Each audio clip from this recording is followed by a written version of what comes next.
Hello दोस्तों, कैसे हैं आप सब। उम्मीद करते हैं कि आप सब बहुत अच्छे और स्वस्थ होंगे।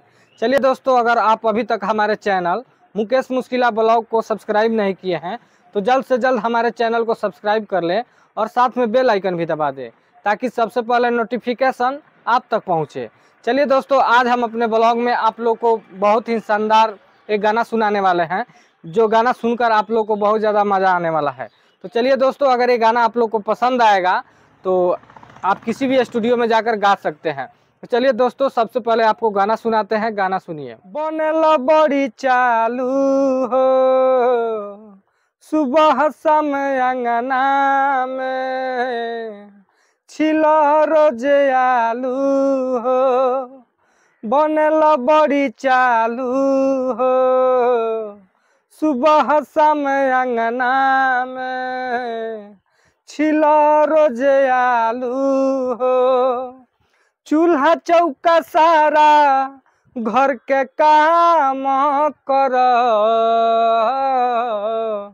मौगी के प्रणाम कर, मौगी के प्रणाम कर, मौगी के प्रणाम कर, मौगी के प्रणाम कर।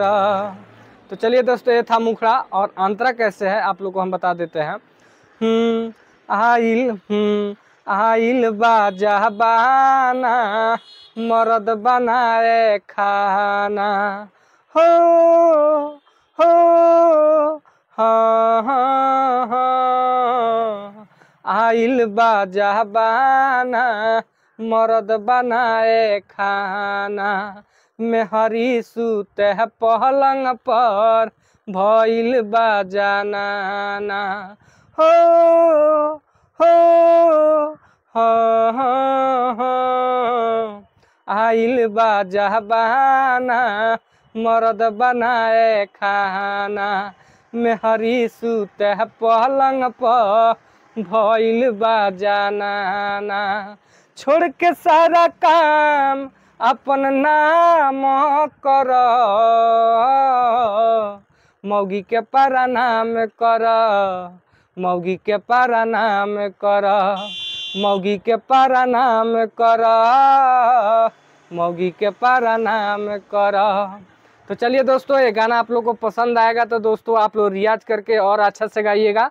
अगर ये गाना आप लोग को पसंद आया हो तो हमसे संपर्क कर लीजिए, आपको गाना ये फुल मिल जाएगा। चलिए, आप लोग को एक अंतरा और एक मुखड़ा सुनाए हैं।